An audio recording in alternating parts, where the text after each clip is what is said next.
అందుబాటులోకి వస్తారు. ముందుగా మనం రాజకీయ విశ్లేషకులు కృష్ణాంజనేయులు గారితో మాట్లాడదాం. కృష్ణాంజనేయులు గారు నమస్తే సార్. లక్ష్మీనాథ్ గారు నమస్తే. ప్యానల్ మెంబర్స్ అందరికీ నమస్కారం.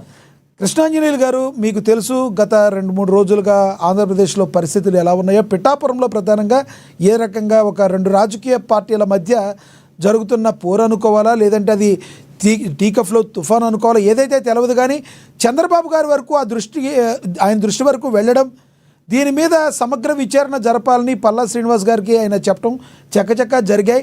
అసలు ఈ పొత్తు విచ్ఛిన్నం కాకుండా ఉంటాకి కింది స్థాయి కార్యకర్తలు ఎలా ఉండాలంటే ఏం చెప్తారు మీరు? రాజకీయ పార్టీలు అధికారంలో ఉన్నప్పుడు కానివ్వండి, లేకపోతే అధికారంలో లేకపోయినా, ఒక రాజకీయ పార్టీలో అయినా సరే ఆధిపత్య పోరాటాలు ఉంటాయి. అది ఒక నియోజకవర్గం కావచ్చు, అది ఒక రీజియన్ కావచ్చు, లేదా ఒక రాష్ట్రం అయినా సరే ఆధిపత్య పోరాటాలు వితిన్ ద పార్టీనే ఉంటాయి. ఈ రోజున కూటమి ప్రభుత్వం అంటే 3 రాజకీయ పార్టీలు అధికారంలో ఉన్నాయి: తెలుగుదేశం, జనసేన, బీజేపీ. ఈ ముగ్గురు లీడర్ల మధ్య నియోజకవర్గాల్లో కొంత ఆధిపత్య పోరాటం ఉండే మాట వాస్తవమే.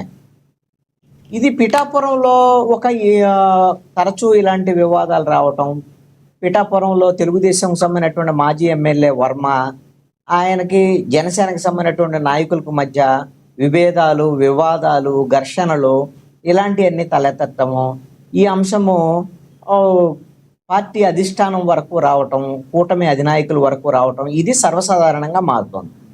ఎందుకు పిఠాపురంలో జరిగినటువంటి ఒక నియోజకవర్గానికి సంబంధించినటువంటి ఘర్షణ వాతావరణం రాష్ట్ర వ్యాప్తంగా ఎందుకు చర్చనీయాంశంగా మారుతుంది? ఎందుకు అధినాయకత్వం దీని గురించి ఆలోచించాల్సి వస్తుంది? దీనికి కారణం ఏంటి అని అంటే, పిఠాపురం నియోజకవర్గము పవన్ కళ్యాణ్ నేతృత్వం వహించేటువంటి నియోజకవర్గం. ఆయన deputy CM Pawan Kalyan Janasena party అధినాయకుడు. కాబట్టి పిఠాపురంలో జరిగినటువంటి ఘర్షణ ఏదైనా ఉంది అని అంటే అది రాష్ట్ర వ్యాప్తంగా చర్చనీయాంశంగా మారేదానికి అవకాశం ఉంటుంది ఖచ్చితంగా. అయితే మొన్న జరిగినటువంటి ఘర్షణకు సంబంధించినటువంటి విషయంలో పిఠాపురంకు సంబంధించినటువంటి తెలుగుదేశం నాయకుడు మాజీ ఎమ్మెల్యే వర్మ లేవనెత్తినటువంటి అంశము అదేం వివాదాస్పదమైనటువంటి అంశం కాదు, తప్పు కాదు. ఏ విధంగా పిఠాపురం వర్మ యొక్క అభ్యంతరం అనేటువంటిది ఎట్టి పరిస్థితుల్లో కూడా అది ఎవరు అభ్యంతరం పెట్టాల్సినటువంటి అంశం కూడా కాదు. ఎందుకు అని అంటే, పిఠాపురం వర్మ చేసింది తప్పు కాదు అని నా అభిప్రాయం. కారణం ఏంటి అని అంటే, అది ఒక అధికారికమైనటువంటి కార్యక్రమం పిఠాపురంలో జరిగింది. అధికారికమైన కార్యక్రమంలో అది నియోజకవర్గము పవన్ కళ్యాణ్ నియోజకవర్గం అవ్వచ్చు, కానీ రాష్ట్ర వ్యాప్తంగా ఎక్కడైనా అధికారిక కార్యక్రమం జరిగితే ముఖ్యమంత్రి ఫోటో పెట్టాలి ఖచ్చితంగా. అది పవన్ కళ్యాణ్ నియోజకవర్గం అయినా, లేకపోతే ఇంకో నియోజకవర్గం, ఎవరి నియోజకవర్గం అయినా సరే పెట్టాల్సిందే. అదే అడిగాడు ఆయన. అధికారిక కార్యక్రమం ఎవరిని అడిగాడు? జనసేన వాళ్ళని అడగల, అధికారులను అడిగాడు. అధికారులు సమాధానం చెప్తారు. ఒకవేళ పొరపాటు ఉంటే వేదిక మీద చంద్రబాబు నాయుడు ఫోటో ఉంది, వేదిక బయట ఆ మీటింగ్ జరిగేటువంటి కార్యాలయం బయట ఏర్పాటు చేసినటువంటి ఆహ్వానానికి సంబంధించినటువంటి ఫ్లెక్సీలో చంద్రబాబు నాయుడు ఫోటో లేదు. దాన్ని పెట్టమని అడిగాడు. అదేముంది దాంట్లో? తప్పేముంది దాంట్లో? దానికి సమాధానం చెప్పాల్సింది అధికారులు. ఇంకోసారి పొరపాటు జరగకుండా చూసుకోవాల్సింది కూడా అధికారులే. ఇప్పుడు కుప్పం నియోజకవర్గం ఉంది, అక్కడ ముఖ్యమంత్రి చంద్రబాబు నాయుడు ఆయన నేతృత్వం వహిస్తున్నారు ఆ నియోజకవర్గాన్ని, ఎమ్మెల్యే. అక్కడ ఒక అధికారికమైన కార్యక్రమం జరిగింది. పవన్ కళ్యాణ్ ఫోటో పెడతారా, పెట్టరా? అదేవిధంగా మంగళగిరి నియోజకవర్గము కృష్ణాంజనేయులు గారు మీరు చెప్పింది కరెక్టే, కానీ అక్కడ జరుగుతున్నట్టుగా ప్రతి దగ్గర కూడా ప్రోటోకాల్ అన్ని పార్టీలు పాటించాలి కదా.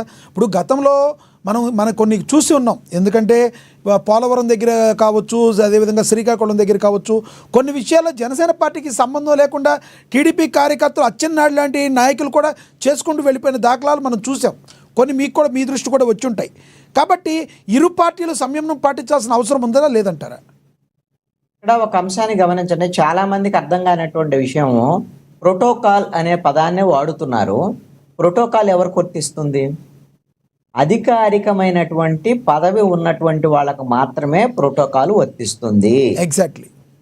ఎక్కడైతే జనసేన పార్టీకి సంబంధించినటువంటి ఎమ్మెల్యేలు ఉన్నారో, ఎంపీలు ఉన్నారో, లేదు అని అంటే ప్రభుత్వం నామినేటెడ్ పోస్టులు ఉన్నాయో, వాళ్ళకి ఎక్కడైనా సరే తెలుగుదేశం ఎమ్మెల్యే ఉన్న చోట, బీజేపీ ఉన్న చోట అధికారికమైన కార్యక్రమం జరిగితే ప్రోటోకాల్ ఉంటుంది. ఎగ్జాక్ట్లీ. అదేవిధంగా జనసేన ఎమ్మెల్యేలు పనిచేసే దగ్గర బీజేపీకి సంబంధించి తెలుగుదేశానికి సంబంధించినటువంటి వాళ్ళ అధికారికమైన నామినేటెడ్ పోస్టులు మాత్రమే వాళ్ళకి ప్రోటోకాల్ ఉంటుంది. అందుకనే పిఠాపురంలో వర్మ తన ఫోటో పెట్టమని కానీ తన ఫోటో లేదని కానీ వర్మ గొడవ చేయలేదు. వర్మ అడిగింది ఏంటి అని అంటే చంద్రబాబు నాయుడు ఫోటో లేదని అడిగాడు. అందుకని ప్రోటోకాల్ అనేటువంటి విషయము అధికారికంగా ఎమ్మెల్యే కానీ ఒక నామినేటెడ్ పోస్ట్ కానీ అధికారిక హోదా ఉన్నటువంటి వాళ్ళకి మాత్రమే వర్తిస్తుంది అనేటువంటి విషయం కాదు సార్, జన సైనికులు తెలుసుకోవాలి. ఒక విషయం తెలియాలి సార్, అంటే అర్థం కాక అడుగుతున్నాను. ఏదైనా అధికారికంగా జరిగే దగ్గరికి ఆ ప్రాంగణం దగ్గరికి డైరెక్ట్గా వర్మ గారికి వెళ్ళడానికి కూడా అవకాశం ఉంటుందంటారా? ఎందుకంటే ఇప్పుడు ఆయన ఒక ఎంపీ కాదు, ఎమ్మెల్యే కాదు, డైరెక్ట్గా అక్కడికి వెళ్ళి మాట్లాడే అవకాశం ఉంటుందంటారా? అన్ని మిగతా వాళ్ళకి కూడా వెళ్ళొచ్చు, మీరు వెళ్ళొచ్చు, నేను వెళ్ళొచ్చు, సామాన్యమైన పౌరుడు కూడా వెళ్ళొచ్చు. వేదిక మీదకి పిలవాలా లేదా, ప్రోటోకాల్ ప్రకారంగా వాళ్ళకి ఇవ్వాలా లేదా అనేది అధికారులు నిర్ణయిస్తారు. వర్మకి అక్కడేం పోస్ట్ ఏం లేదు.